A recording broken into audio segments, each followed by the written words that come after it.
Bismillahirrahmanirrahim. Assalamualaikum warahmatullahi wabarakatuh. Pada kesempatan kali ini kita akan mempelajari bagaimana cara menentukan positif dan juga kita mana ini yang paling dan paling pada metode itu ditanya. Oke, kita mulai. Sebelum mulai, kita bahas sedikit termodinamika reaksi. Jadi, sebagaimana yang telah kita ketahui bersama, setiap reaksi itu memiliki properti termodinamikanya sendiri-sendiri, yang mana yang sering digunakan untuk mengevaluasi sebuah reaksi dari sisi termodinamikanya adalah nilai delta G-nya atau nilai perubahan energi Gibbs-nya. Jadi delta G ini bisa kita cari dengan mencari nilai delta G reaksi pada keadaan standar atau delta G 0, kemudian ditambah dengan R dikalikan T dikalikan dengan ln Q. Ln Q ini di mana Q-nya adalah rasio aktivitas produk dan juga reaktan. Sedangkan delta G 0 atau nilai perubahan energi Gibbs standarnya itu bisa kita cari dengan mencari data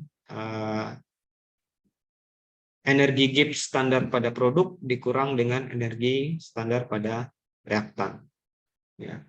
Jadi delta G K 0 dikurang dengan delta G A 0. Maka kita bisa mendapatkan nilai delta G dari sebuah reaksi itu akan bervariasi sesuai dengan nilai T-nya atau nilai suhunya. Ya. Kemudian nilai delta G ini juga merupakan mencirikan karakteristik dari sebuah reaksi. Ya.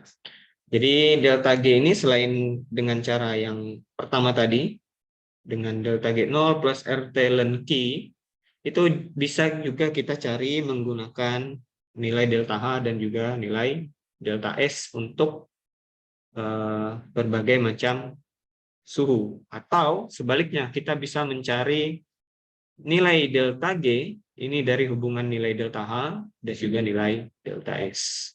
Di mana delta H adalah perubahan entalpi dan delta S adalah perubahan entropi. Jadi, sebagaimana kita ketahui, kalau kita memplot nilai suhu dan juga nilai delta G ini masing-masing di sumbu X untuk suhu dan juga di sumbu Y untuk delta G, maka kita akan mendapatkan nilai delta H dan juga delta S-nya sekaligus menggunakan slope dan juga intercept-nya. Slope-nya nanti adalah delta S, kemudian intercept-nya adalah delta H. Dari data delta H yang kita dapatkan ini, maka kita akan mengetahui apakah reaksi tersebut bersifat eksotermis atau dengan kata lain reaksi tersebut menghasilkan panas sendiri atau self heat. Apakah delta H-nya itu lebih besar dari 0 atau positif yang bersifat endotermis, atau reaksi tersebut memerlukan panas dari sekitarnya untuk terjadinya reaksi tersebut. Ya, itu untuk nilai delta G. Nilai delta G ini juga akan sangat berpengaruh pada sebuah reaksi. Apabila nilai delta G pada suhu tersebut itu bernilai negatif, maka bisa dikatakan reaksi tersebut dapat terjadi secara natural atau tanpa bantuan atau tanpa tambahan energi luar. Apabila delta G-nya positif, kebalikannya. Maka kita harus menambahkan energi, biasanya dalam berupa energi panas, untuk menjalankan reaksi tersebut. Ya. Itu pendahuluan untuk termodinamika reaksi pada proses metalurgi. Dan kita akan masuk ke proses leaching. Banyak faktor sebenarnya yang mempengaruhi proses leaching, ini baik parameter prosesnya seperti yang sudah kita ketahui bersama, ada suhu, tekanan, kemudian rasio S per L. Rasio S per L ini adalah rasio umpannya, S itu menandakan solid, kemudian L itu menandakan liquid. Jadi S per L, rasio S per L ini adalah rasio atau perbandingan antara umpan padat, ya, ini umpan padatnya, dibandingkan dengan fraksinya atau reaktannya dalam satuan mililiter. Ya. Jadi biasanya satuan rasio S per L ini adalah gram per mililiter. Ya. Kemudian selain dari faktor parameter prosesnya, proses leaching ini juga dipengaruhi oleh karakteristik dari mineral itu sendiri. Contohnya karakteristik yang terdapat pada sebuah mineral. Yang pertama tentu saja ada kekerasan mineral tersebut. Kemudian apakah mineral tersebut terikat dengan senyawa lain, misal dengan senyawa fosfat, sulfida, kemudian mungkin saja senyawa karbida atau oksida. Kemudian tergantung dengan tipe bijinya. Kemudian untuk mendapatkan hasil ekstraksi yang maksimum atau yang diinginkan, maka kita harus melakukan pengendalian proses sesuai dengan faktor-faktor yang ada di atas. Misal kita contohkan, misal untuk penelitian, banyak digunakan eksperimen-eksperimen leaching yang menggunakan sebuah bejana atau vessel atau tempat untuk terjadinya reaksi. Biasanya kalau kita untuk penelitian atau untuk mencari data itu biasanya kita pakai vessel labu leher 3. Kemudian kenapa kita memakai labu leher 3? Ya, karena kita ingin mengetahui ingin mengobservasi bagaimana suhu, kemudian bagaimana perilaku proses leaching, kemudian memudahkan kita untuk mendapatkan gas reflux dari pemakaian kondenser dan juga untuk mengatur kecepatan pengadukannya. Proses leaching ini sebagian besar dilakukan menggunakan asam dan pada suhu yang tinggi dibandingkan dengan suhu standar. Ya. Tentu saja, sebagaimana telah banyak diketahui, sudah umum diketahui bahwa kenaikan suhu akan meningkatkan recovery atau persen terambil dari logam yang ingin kita leaching atau yang ingin kita lindih. Misal di sini contoh gambarnya ini adalah mineral monasit ya. Mineral monasit itu ternyata tidak terdiri dari satu senyawa saja. Ya, misal di monasit itu kan sumber rare earth elemennya, REE dalam ikatan fosfat misalnya ya. Nah, ternyata di dalam monasit itu terdapat juga zirkon SiO4 atau pasir zirkon. Kemudian ada kuarsa atau silika oksida. Kemudian ada alumina. Bagaimana caranya kita untuk mengatur proses parameter ini supaya yang kita dapatkan itu hanya rare earth elemennya atau logam yang kita inginkan saja.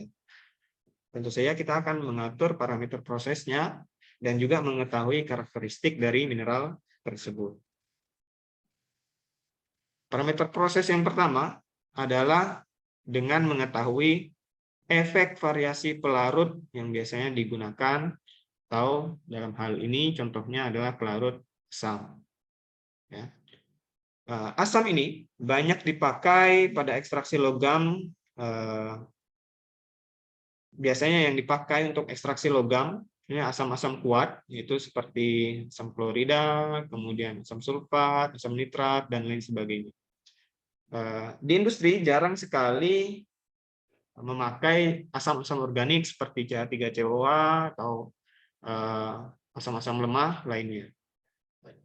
Asam-asam organik, ya, selain asam mineral yang di atas ini lebih banyak dipakai pada ekstraksi senyawa yang memiliki karakteristik yang lebih mudah untuk diekstrak.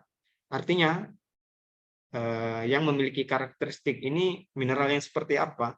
Yaitu mineral yang memiliki ikatan atau bonding dengan senyawa lain pada bijinya itu tidak kuat. Jadi bisa kita gunakan asam-asam organik. Contoh di sini ada grafik perbandingan antara di sumbu X-nya ada waktu dan juga recovery di sumbu Y atau persen terambil dari kalsium. Di leaching menggunakan 3 jenis asam yaitu asam nitrat, kemudian H3PO4 dan juga HCl. Kalau kita lihat untuk asam klorida dan juga asam nitrat, dia sudah mencapai keadaan equilibrium atau keadaan setimbang itu sekitar lebih kurang di 10 menit pertama proses leaching.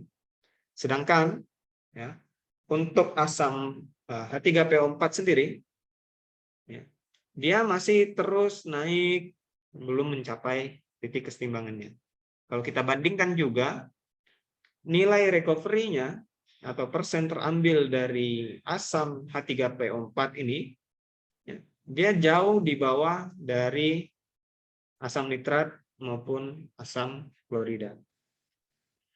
Tentu saja karena kita mengetahui bahwa asam nitrat dan juga asam klorida ini merupakan asam kuat. Ya. Itu jadi sebelum kita mau melicing sebuah biji itu dengan asam apa, maka kita harus menentukan dulu asam yang mana sebenarnya yang lebih tepat untuk melakukan proses leaching pada biji yang kita punya. Kemudian efek konsentrasi asam. Jadi misalnya kita setelah memilih asam yang asam yang ingin kita pakai pada proses leaching, maka kita harus melihat di konsentrasi mana kondisi optimum itu terdapat. Jadi misal di sini contohnya ada variasi beberapa konsentrasi dari pelarut H2SO4. Ya. Di sumbu X-nya ada waktu dan juga di sumbu Y-nya ada recovery logam tanah jarang. Contohnya di sini adalah REE. Tentu saja semakin tinggi konsentrasi, maka semakin tinggi pula recovery-nya. Ya. Karena apa? Karena semakin banyak H+ yang bereaksi dengan logam di dalam bijinya. Ya. Kalau kita lihat di sini nilai recovery dari H2SO4 2 molar itu hampir mencapai 80%. Sedangkan di bawahnya kalau kita turunkan konsentrasinya menjadi 1 molar, yang warna hijau ya, itu dia pada waktu yang sama, misalnya kita evaluasi di waktu ini ya, di waktu 60 menit, untuk H2SO4 1 molar itu hanya mendapatkan recovery sekitar hampir 70%. Jadi terdapat perbedaan hampir 10% dari menggunakan 1M H2SO4 maupun 2M H2SO4. Kalau kita bandingkan lagi dengan konsentrasi di bawahnya, dua konsentrasi di bawahnya, tentu saja kita tidak menginginkan hasil yang menggunakan asam 0,1 dan 0,5 M H2SO4. Kenapa? Karena recovery dari pemakaian konsentrasi tersebut itu tidak signifikan. Artinya di sini kalau kita lihat recovery-nya tidak mencapai 60%. Masih bisa dikatakan recovery-nya masih rendah. Ya. Recovery yang tinggi itu bisa dikelompokkan apabila sudah mencapai 75% ke atas. Atau seperempat recovery menuju 100. Ya. Jadi kalau kita bandingkan di sini, ya, ada H2SO4 1M dan juga H2SO4 2M. Di sini yang memiliki recovery yang hampir sama, tapi konsentrasinya berbeda. Tentu saja banyak pertimbangan lain, konsentrasi apa yang harus kita pilih pada keadaan optimum, meninjau lagi dengan prinsip ekonomi. Kalau ditinjau dari prinsip ekonomi, perbedaan 10% ini tidak terlalu signifikan. Maka biasanya akan dipilih H2SO4 1 molar untuk menjalankan proses tersebut. Ya. Karena perbandingan recovery yang didapatkan itu tidak terlalu jauh. Sedangkan apabila kita memakai H2SO4 2M atau 2 molar, maka kita akan memerlukan reagen 2 kali lebih banyak dibandingkan dengan H2SO4 1M. Kemudian efek rasio solid to liquid atau S/L rasio, ya sama seperti tadi. Di sini ada beberapa rasio dari 10, 20 hingga 200. Semakin tinggi rasio S/L, maka recovery-nya akan semakin rendah. Ya. Kalau kita bayangkan ini S/L yang 10, artinya itu kan dia 10 gram per liter. Kalau kita mengeluarkan 10 gram biji di dalam 1 liter pelarut, maka tentu saja akan lebih banyak logam yang terrecovery dari logam awalnya ke pelarutnya. Dibandingkan kalau kita memakai rasio S/L-nya itu adalah 200 gram per liter. Artinya kita melarutkan sebanyak 200 gram umpan padat atau umpan biji di dalam 1 liter pelarutnya. Yang mana mungkin saja pada keadaan sebelum 200 gram, rasionya sebelum 200 gram per liter itu, ternyata si pelarutnya ini sudah mencapai titik kesetimbangannya, artinya tidak bisa lagi melarutkan padatan yang masih tersisa. Kalau tadi di S/L 10 gram per liter, ini kan mungkin masih bisa, kelarutannya itu masih bisa untuk melarutkan semua logam target pada 10 gram tersebut. Nah, jadi semakin tinggi umpan yang dipakai atau umpan padat yang dipakai, maka recovery-nya akan semakin turun. Tentu saja di sini kalau kita lihat di waktu yang sama, misalnya di waktu 60 menit, ya. Di sini kalau kita lihat perbedaan antara garis hitam dan merah itu hanya sedikit. Ya. Kalau kita lihat S/L yang merah ini adalah 20 gram per liter. Tentu saja kita tidak menginginkan pemakaian pelarut yang sangat tinggi. Artinya apa? Kalau kita memakai S/L yang kecil, contohnya di sini 10 gram per liter, artinya kita harus menyediakan 1 liter pelarut dengan konsentrasi tertentu untuk hanya 10 gram. Untuk melarutkan hanya 10 gram. Bedanya, kalau kita pakai 20 gram per liter, artinya kita membutuhkan 1 liter untuk melarutkan sebanyak 20 gram sampel biji yang kita punya. Nah, dari recovery yang didapatkan dari analisa, kita mengetahui bahwa perbedaannya itu tidak terlalu jauh antara 10 gram dan juga 20 gram per liter. Tentu saja kita harus memilih rasio S/L yang paling optimum. Kita tidak menginginkan industri kita memakai misalnya terlalu banyak pelarut untuk melarutkan sedikit umpan biji. Tentu saja kita akan lebih prepare atau lebih memilih yang 20 gram per liter. Kemudian untuk kecepatan pengadukan, ini mungkin berhubungan dengan tenaga atau power yang dibutuhkan untuk mengaduk sebuah larutan dan juga biji yang direaksikan dalam sebuah vessel atau dalam sebuah bejana. Ya, kalau kita lihat di sini tentu saja semakin tinggi kecepatan pengadukannya dalam satuan RPM atau rotasi per menit, maka kontak antara padatan dan juga larutan asamnya itu akan semakin besar. Kalau ini memang kita harus memilih yang paling tinggi. Ya. Kalau kita lihat di sini 900 RPM itu ya paling cepat misal kita dievaluasi memakai waktu 40 menit, 90 RPM itu mendapatkan recovery paling tinggi untuk leaching logam tanah jarang atau REE dibandingkan dengan kecepatan putaran yang lain. Tetapi kita lihat lagi, di sini perbedaannya sangat tipis sekali. Dan juga pada keadaan setimbang ya mungkin sudah mencapai keadaan equilibrium pada waktu 60 menit di sini.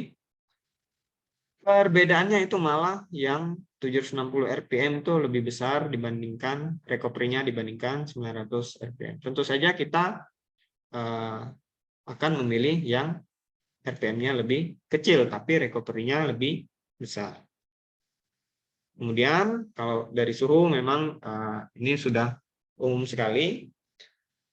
Apabila suhunya itu kita naikkan, maka recovery-nya akan semakin tinggi. Artinya probabilitas terjadinya reaksi tersebut pada suhu yang lebih tinggi itu memang selalu lebih besar. Kecuali ada statement atau memang hasil penelitian yang mengatakan bahwa apabila reaksi leaching dijalankan lebih tinggi dari suhu 100 derajat Celcius misalnya ya, dan lebih tinggi dari suhu 100 derajat Celcius, maka reaksi tersebut akan balik ke arah reaktannya, atau dalam kata lain reaksi tersebut reversible atau reaksi dapat balik. Artinya kita harus menentukan suhu maksimal yang harus kita gunakan dalam proses leaching itu berapa.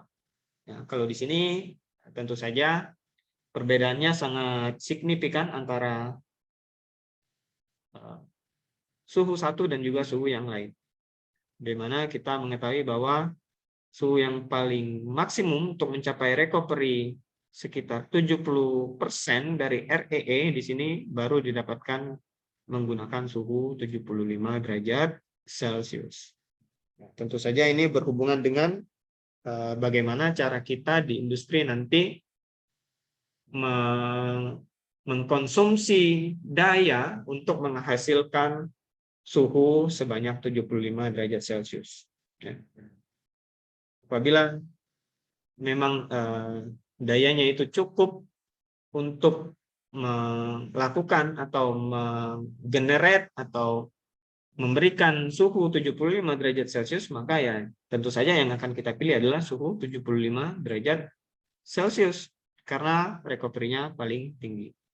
Beda halnya kalau kita memakai yang 60 derajat Celcius. Di sini kita akan hanya menghabiskan waktu dan juga menghabiskan umpan yang kita punya. Karena kalau kita lihat di sini sebenarnya di 60 derajat Celcius itu paling tinggi hanya mendapatkan 60% saja recovery-nya. Artinya hanya 60% saja logam target pada bijinya itu yang terlarut. 40%-nya masih dalam residu atau tertinggal dalam padatan.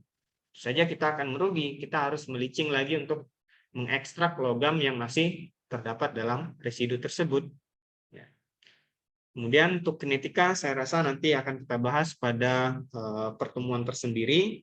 Ini hanya pengenalannya saja. Jadi kinetika leaching ini merupakan suatu cara untuk menentukan parameter proses leaching. Contohnya parameter tersebut atau variabel-variabel tersebut yang biasa ditentukan adalah konstanta kecepatan reaksinya berapa.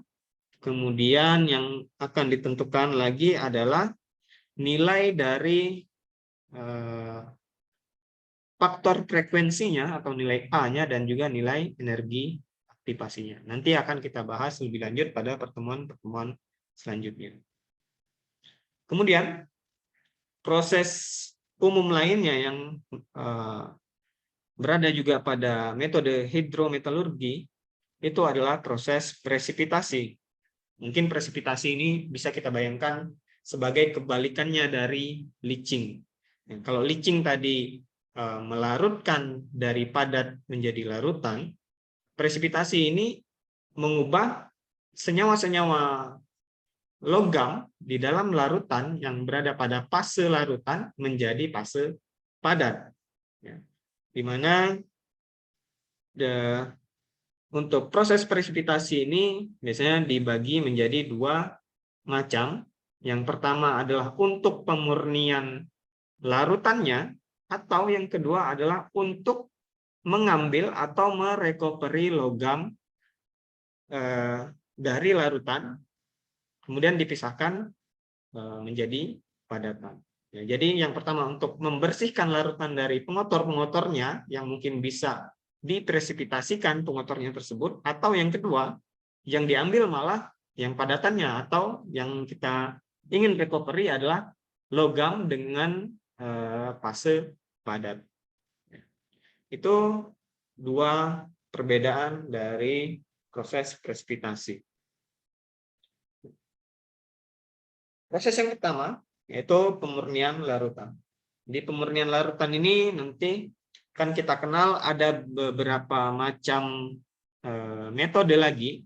Yang pertama adalah electrochemical reduction atau reduksi elektrokimia yang biasa kita kenal juga dengan cementation. Dan yang kedua adalah ionic precipitation untuk pemurnian. Ya. Jadi ada dua, elektrokimia dan juga ada presipitasi ionik untuk pemurnian larutan. Kita masuk ke electrochemical reduction atau reduksi elektrokimia. Ini biasanya kita kenal tadi sudah, yaitu sebagai sementasi atau cementation. Kemudian logam yang akan dihilangkan biasanya memiliki sifat elektropositif. Nah, ini harus digarisbawahi, sifat logamnya itu harus memiliki sifat elektropositif atau logam yang mulia. Artinya logam yang mulia ini adalah logam-logam yang sulit untuk terpresipitasi. Kemudian logam yang akan dipakai untuk mereduksi itu biasanya lebih elektronegatif. Jadi ada dua logam yang digunakan di sini ya. Ada logam yang ingin kita ambil memang. Kemudian bagaimana cara kita mengambilnya, yaitu mengubah atau seperti electrorefining kemarin, kita melakukan proses elektrodeposisi atau pemindahan elektron dari suatu senyawa elektrolit kepada logam. Ya, itu maksudnya lebih elektronegatif di sini. Logam tersebut akan teroksidasi. Ya, ini logam yang kedua, ini logam yang pertama. Misalnya, contohnya di sini. Logam yang ingin kita murnikan adalah logam Cu atau logam tembaga. Maka logam tembaganya itu harus memiliki sifat elektropositif. Ya, di sini kita bisa lihat di reaksinya Cu2+. Nah, 2+ itu menandakan dia elektropositif. Sedangkan zinc di sini harus lebih elektronegatif atau muatan positifnya lebih kecil dibandingkan dengan Cu. Cu di sini masih dalam keadaan fase cair atau berada dalam larutan sebagai elektrolit Cu. Kemudian kita tambahkan logam Zn di dalam larutan tersebut, maka Cu-nya ini akan mentransferkan atau akan mengalami proses elektrodeposisi, ya. Positron 2+ yang dia punya itu akan diberikan kepada Zn. Sedangkan Cu yang telah kehilangan elektropositifnya, maka dia akan hanya menjadi logam Cu saja, di mana logam Cu ini akan berubah fase dari larutan menjadi fase padat yang akhirnya akan terpresipitasi. Ya, itu apabila kita menggunakan reduksi elektrokimia. Kita menggunakan dua logam yang berbeda. Satu logam dalam larutan cair yang memang ingin kita murnikan atau ingin kita ambil, ya. Dan logam kedua adalah logam yang memiliki elektronegatif yang lebih tinggi atau lebih elektronegatif dibandingkan logam target. Kemudian ionic precipitation. Ya, ini biasanya logam yang akan dihilangkan terdiri dari besi, tembaga, kemudian kobalt, nikel, dan juga zinc. Biasanya dihilangkan dalam ikatan garam sulfida atau juga hidroksida.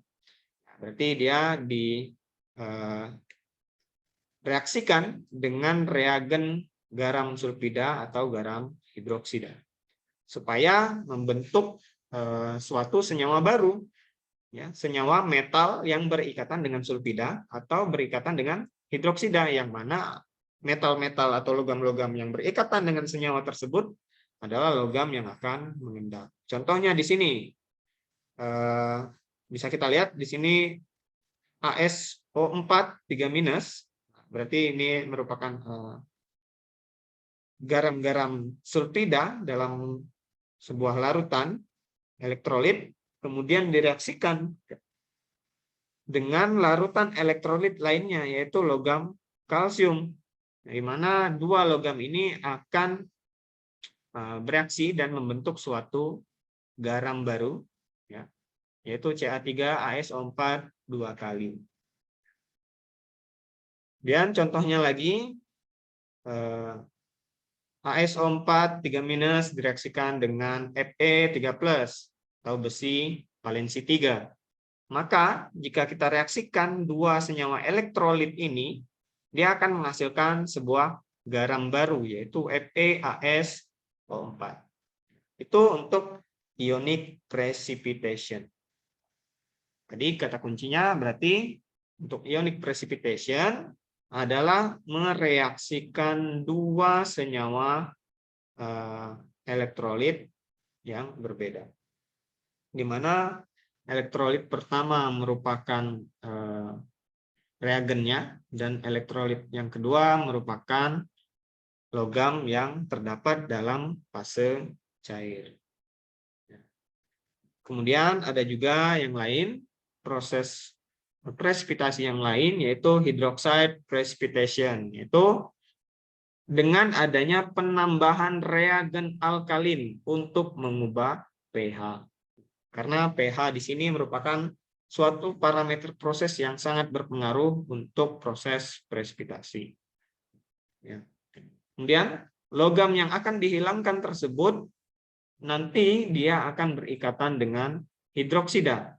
Ya, jadi logam fase padat produk dari proses presipitasi ini adalah logam yang berikatan dengan OH atau berikatan dengan hidroksida.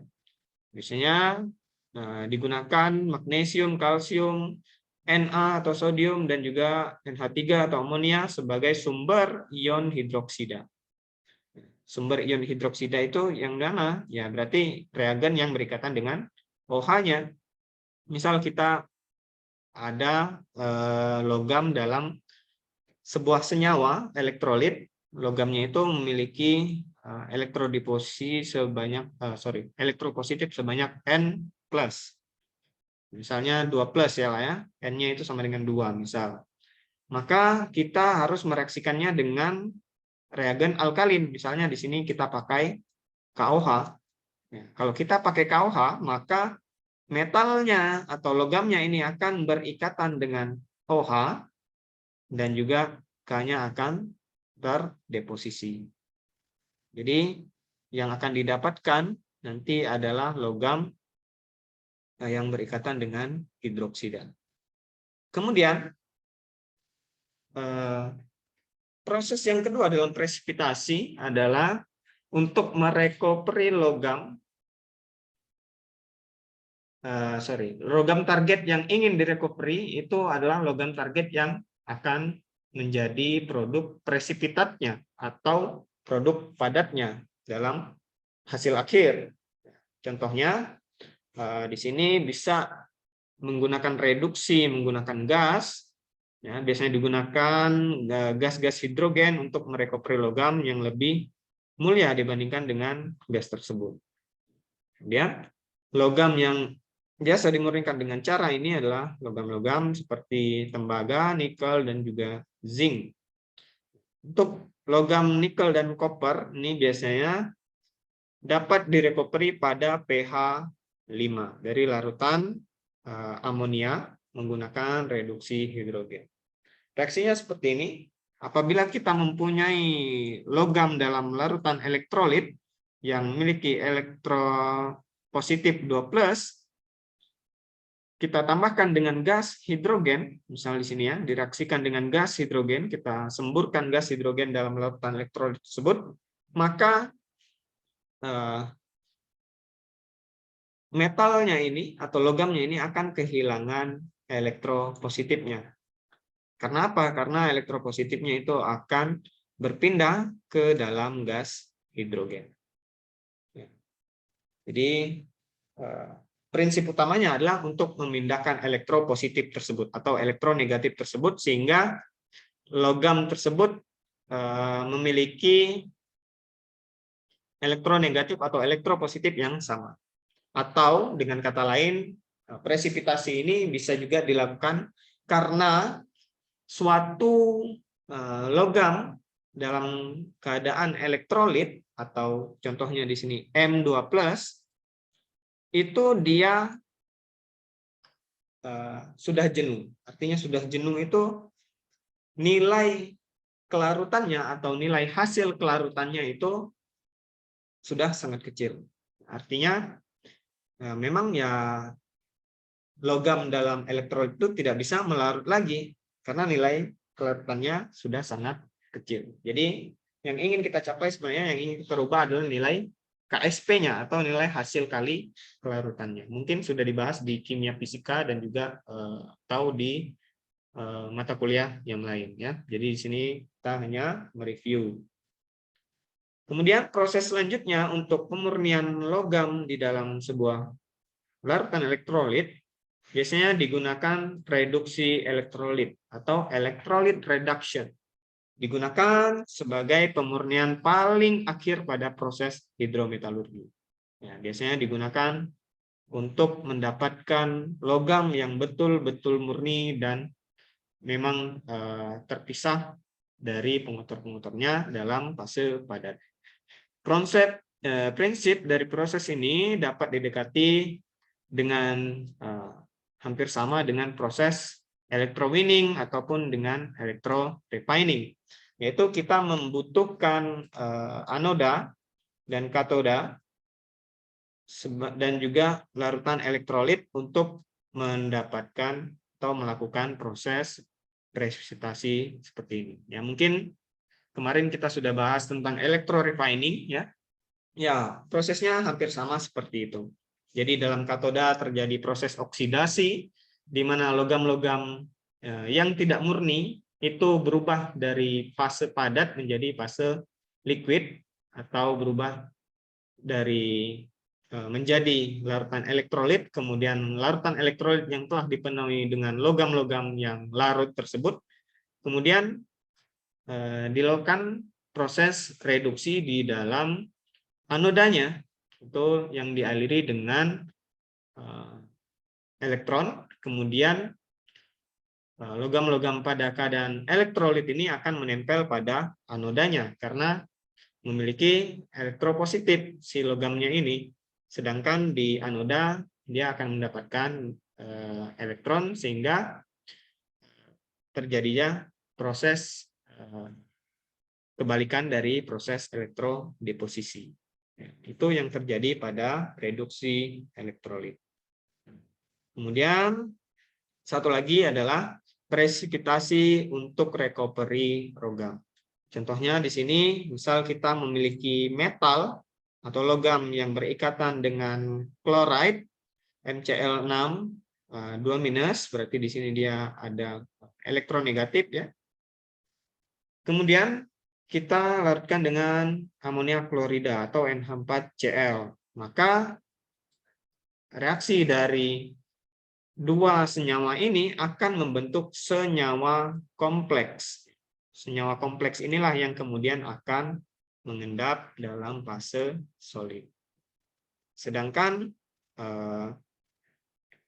terdapat gas klorin yang tersisa dari reaksi ini.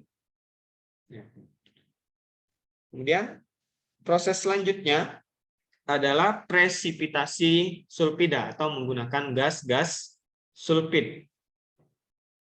Misalnya dipengaruhi oleh penambahan reagen sulfida yang mengakibatkan presipitasi logam sebagai garam atau senyawa sulfida yang solid atau senyawa padatan.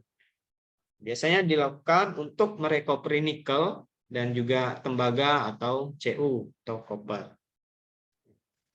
Biasanya didapatkan sumber sulfidanya untuk bereaksi dengan logam dalam keadaan elektrolit, itu biasanya didapatkan dari gas-gas H2S, kemudian NaHS, kemudian Na2S. Di mana sebenarnya dari gas-gas ini yang akan bereaksi dengan logam itu hanyalah sulfur 2-. Ya. Jadi adanya ikatan antara logam yang memiliki elektron positif 2+ dengan gas sulfur yang memiliki elektronegatif 2-.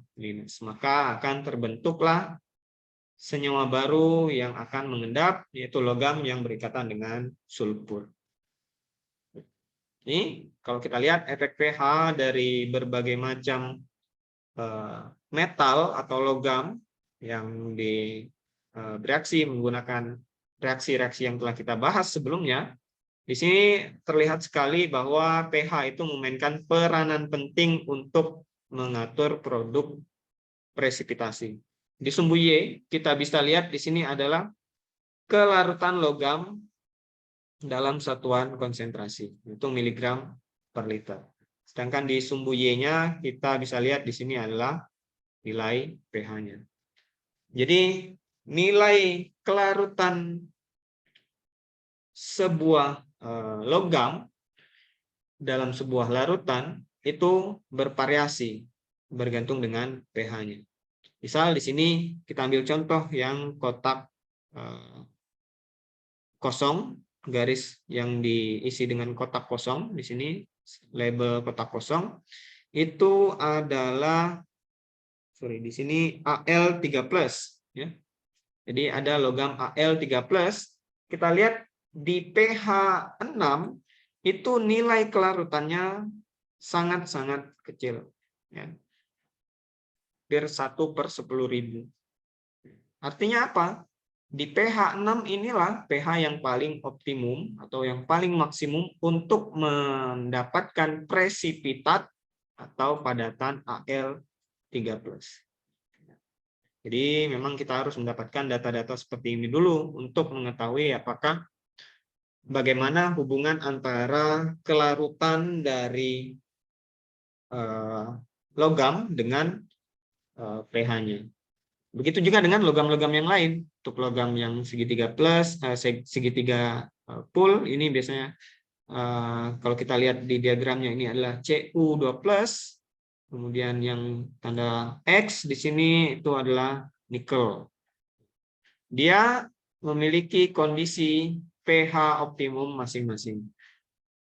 Itu untuk efek pH untuk proses presipitasi.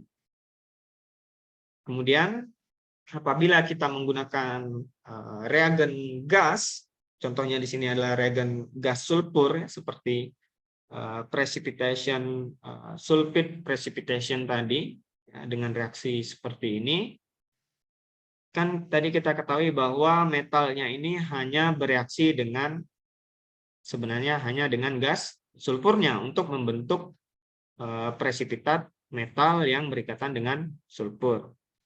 Di sini kita harus mengetahui dulu disosiasi dari gas penghasil sulfur tersebut. Contohnya di sini adalah H2S. H2S ini dia akan terdisosiasi dalam asam itu menjadi H+ dan juga H-. Kemudian akan terdisosiasi lagi menjadi 2H+ atau 2 asam dan juga S2- atau sulfur 2-.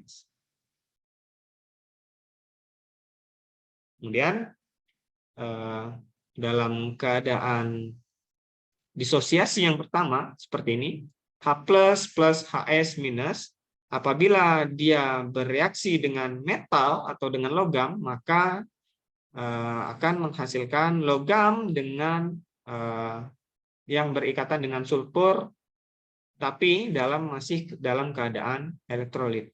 Maka dari itu di sini masih metal sulfur minus plus dengan asamnya atau nilai H+.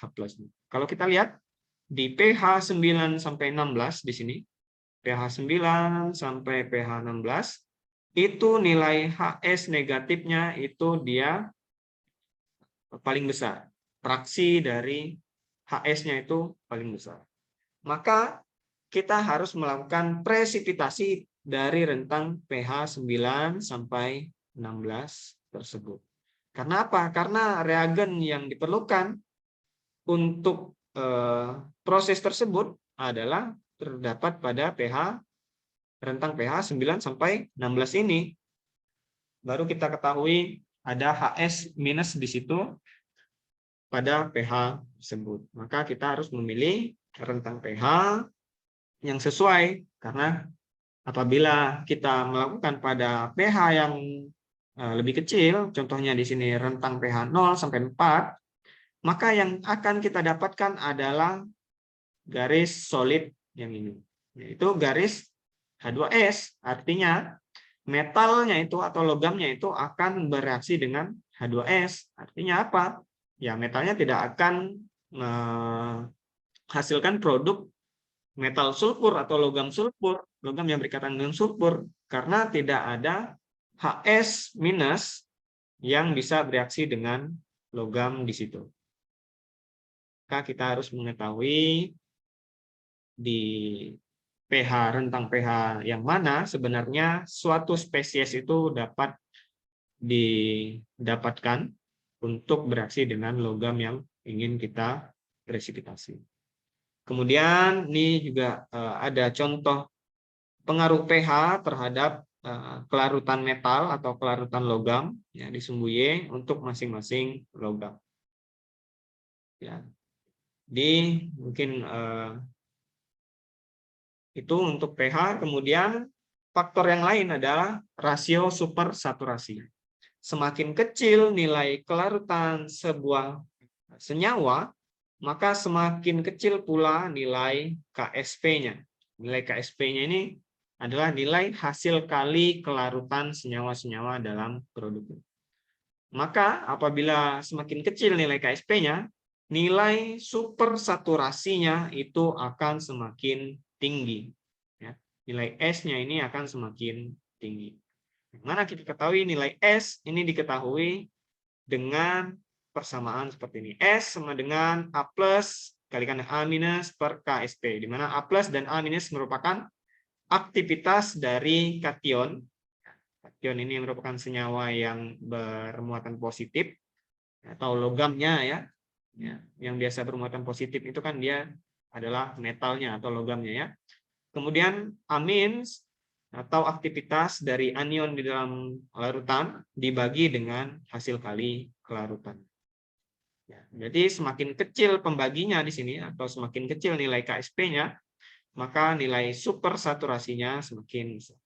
Bisa kita lihat di dalam grafik juga di sumbu X ini adalah supersaturasinya.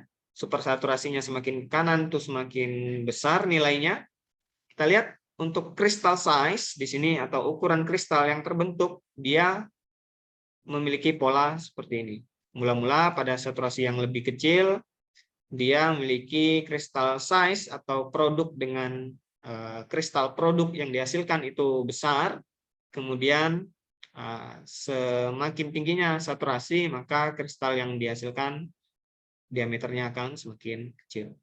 Kemudian growth rate-nya, growth rate itu maksudnya adalah laju pertumbuhan kristal atau laju pertumbuhan solid, kristal solid di dalam proses presipitasi. Itu semakin tinggi supersaturasinya, maka pertumbuhan kristalnya itu akan semakin tinggi juga.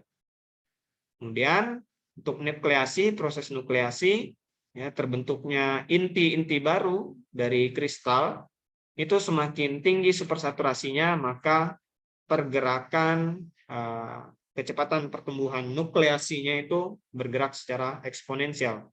Nah, artinya semakin tinggi supersaturasi, maka jauh lebih tinggi lagi nilai atau kecepatan nukleasinya.